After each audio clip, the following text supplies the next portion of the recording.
A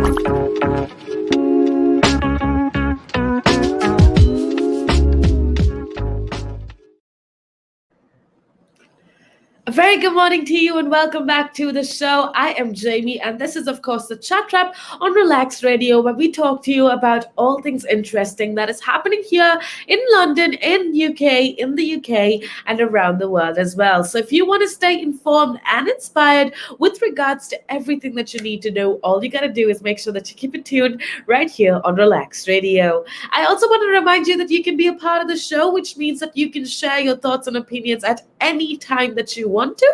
And how you can do that is by calling us up on 078 52473 or by leaving a comment down below. I want to say a big hello going out to every single one that's tuning in so far. Thank you so much for being a part of the show. Thank you so much for letting us know what's going on. It's definitely such a pleasure for me to have you on board. So go ahead and hit that thumbs up button, leave a comment down below, and let me know if you agree with whatever we're talking about. I talk about, entertainment related issues. We talk about scandals, all the juicy gossip. We talk about sports. We talk about, real world problems and every single thing that you need to know rather. So make sure that you keep it tuned right here on Relaks Radio. With that being said, we are going to be talking about Tokyo Paralympics. And I just think that it is definitely one of the most powerful things. The opening ceremony, at least, was one of the most powerful things that I saw, which is why I want to talk to you about it. And I feel like it's not, again, I might be wrong, and this might be my personal opinion, but I genuinely think that the Tokyo Paralympics, or the Paralympics in general, doesn't get as much clout as Olympics does, and I don't think that's correct. And I think Paralympics is beautiful, and it deserves to be celebrated, and it deserves to get as much fame as Olympics does, as the Olympic Games does as well. So the Tokyo Paralympics, the 2020 Games get underway, and that was such a powerful opening ceremony that I do want to talk to you about. So make sure that you keep it tuned right here on Relaks Radio. Now, of course, this started on the 24th of August. That's yesterday, and it's going to go on up until the 5th of September, and it's going to be amazing because there's so many different participants taking place, and Paralympic athletes know that no matter what way, no matter what happens, its power can be harnessed to move forward. And I think it's so powerful that we are able to have Paralympics, because last year it wasn't a reality. This is actually last year's Paralympics that's happening this year. And the Paralympic Games finally opened 364 days later than planned, and after a year of the utmost difficulties, the Games finally opened, and it was done in the most beautiful way. And 5 years have definitely passed since competitors said ciao to Rio, and at long last, it is the turn of the Paralympics to bid konnichiwa to Tokyo. And yeah, that just happened yesterday, and the Games began with the most beautiful opening ceremony. It was so full of color. It was so full of celebration that was interjected with a touch of poignancy, and it was just beautiful to watch. So if you did miss the Tokyo Paralympics opening ceremony, I think you should definitely go watch it, because it was actually so powerful. And I don't know, for me, I had goosebumps watching it, because it just raised awareness of the courage of Paralympians, and it was so amazing to see how there were so many different people. Some of them, didn't have limbs and with different disabilities, but they were able to come up there and represent their countries, and it was so beautiful, and it was so motivating to see. And I think that's why I absolutely loved the opening ceremony of the Tokyo Paralympics 2020. It finally happened. These games definitely is going to feel different to those of previous times, in my opinion, because with all of the COVID-19, people weren't sure if this is going to be able to actually take place, but it actually did take place, and it's so beautiful to know that it's underway and that it's happening right now. I think, in my opinion, it definitely has the power to create change. Okay, most of us haven't been through an airport in nearly years, okay, nearly 2 years, more than 2 years actually. But Tuesday's opening ceremony at Tokyo's National Stadium definitely transported us to some beautiful place. We got to see so many different people with so many different capabilities, and they were all just there. They were so proud to be represented their country. And I think for me, it was so motivating to see the Paralympians, waving their flag with pride. And it just reminded me, if they can do it, why can't we? It's just excuses. And yeah, it just reminded me that you could possibly do anything that you set your mind to. And that is why I do want to talk to you about the Tokyo Paralympics 2020. We're going to be talking about that in just a second, but I want to remind you to hit the thumbs up button. Leave a comment down below. Did you check out the opening ceremony of the Paralympics? What did you think? Go ahead and let me know, because I would absolutely love to hear from you. With that being said, we're going to be heading off into a little break. When I come back, though, we do have so many more amazing things to talk about. So make sure that you keep it tuned right here on Relaks Radio. The valuations that you place on an asset are always behind you. It's always in hindsight. It's never in front of you. And that's one of the challenges, right? Because you're always valuing what happened yesterday. And what you need is what's going to happen tomorrow. What am I saving or investing for? Why am I doing it? When will I need the money? And how much money do I need? Yeah. So that's quite important, because when you're looking at your net worth, you've got to start with saying, well, what do I want my net worth to be, so that there's a goal, and then work backwards. How do I get there? And if I can start with £50 or $50 a week, if I save that every week, and you can go online and use calculators online. I don't have to teach you the maths behind it, but you can say, okay, and if I get a 3% return and I put this away for how long will it take to reach my goal? And that's called just this basic cash flow projection calculations. And it's what we use in financial planning all the time. What we say to clients is, we say, okay, what is your goal? What is your objective? Where do you want to go to? And we discuss that in a lot of detail and over most of the meeting. And then the rest of it is saying, okay, in your exact circumstances, with your risk profile, with how you feel about investments and pensions and taxes and where you are and who you work with, and your education level or your lack of education, or how involved you want to be. There's a lot of variables that we take into account, and then we say, okay, here's a plan. You start like this, that's great. And then we review it all the time, and we say, okay, we need to increase it, we're on track, we're not, this is what is happening. Because remember, when you're dealing with assets, the valuations that you place on an asset are always behind you. It's always in hindsight. It's never in front of you.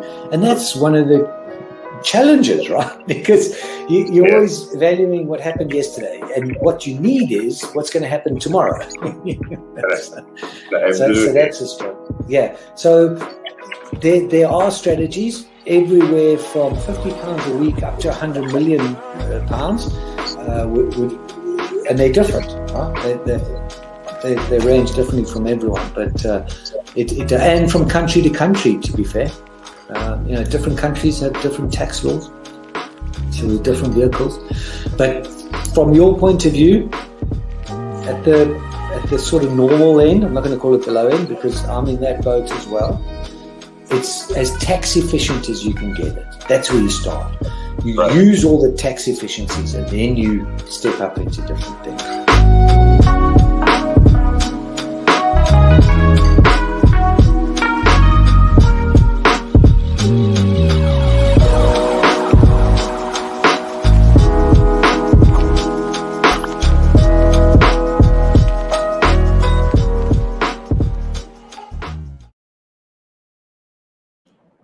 A very good day to you, and welcome back to the show. I am Jamie, and this is, of course, the Chat Wrap on Relaks Radio, where we talk to you about so many different things. So if you want to keep yourself informed and inspired, all you got to do is make sure that you are a part of the show and go ahead and let me know what you're thinking, because I would absolutely love to know if you agree with me, or if you don't agree with me, that's okay as well. Go ahead and let me know. Now, you can always call me up. 07852 473 473 is the the number to call me, or you can leave a comment down below as we talk about so many different things. And yeah, we would absolutely love to know what you are thinking and what's going on in your mind. Go ahead and share it with us. Share your thoughts and opinion with us, because we would definitely love to hear from you. With that being said, we've been talking about the Tokyo Paralympics so far. We've been talking about how beautiful the opening ceremony was, and of course, no crowds were there to watch the opening ceremony because of COVID-19 or whatnot, and that will be the case throughout the games. But the opening ceremony was still such a beautiful show, and it was so much of color, so much of celebration, like I told you, and it's definitely worth a watch. Apart from that, there were about 714 cast members performing in the opening ceremony, and about 166 of those 714 cast members that were performing did have impairments. And in Japan, it is hoped that the games will act as a catalyst for change in societal attitudes towards the disability in the country. And I think that's what's most beautiful about the Paralympics games. When you watch it, you kind of get the idea that anybody can do anything. And I think, they were saying how in Japan, they were hoping this societal attitude will change and people will have a more positive attitude towards the disabled community. And I think that happens all around the world, which is why I want people to watch the Paralympics 2020, because when you do watch it, you kind of get to see the disabled community in a different light, and it just motivates you, And I think that's what's beautiful about the Paralympics in general. And apart from that, one thing that I do want to talk to you about the opening ceremony, what I thought was absolutely beautiful, the Afghanistan flag was actually carried by the games volunteer at the Paralympics as an act of solidarity, because the two Paralympians that were supposed to join the Tokyo Paralympics of 2020 had to were forced to withdraw rather because of the situation in their country since the collapse of the government and the return of the Taliban. Just goes to show how insane the situation is in Afghanistan. But it was beautiful that yesterday during the opening ceremony, the Afghanistan flag was actually carried by a games volunteer, so that people could know about the situation, about the dire situation in the country. We will be talking about that just in a little bit, but to talk to you about the Great Britain situation, about 4,400 athletes from about 162 national Paralympic committees will compete in 539 medal events across 22 sports in Tokyo, and the first city to hold the Summer Paralympics twice, having done so back in the 1960s. Tokyo had the Paralympics, and this is the first city to have it twice in history. So that basically is what's happening with the Tokyo Paralympics. With regards to Great Britain was actually able to win 147 medals, including 64 golds back in Rio 4 years back. But we gotta wait and find out what Tokyo's got for Great Britain. We will keep you informed with regards to every single thing that is going on with regards to the Paralympics and every other thing. So make sure that you keep it tuned right here on Relaks Radio. Right now, though, we're going to be heading off into a little break. When we come back, we have so much more to share with you. So make sure that you keep it tuned right here on Relaks Radio. Again.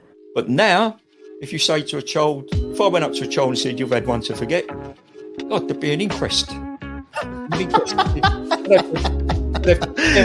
Me, why did you reject my son? Oh, I haven't rejected your son. I want to talk about, how the generation gap, how much it's changed, especially when you check the youth nowadays in comparison, to people back in the day.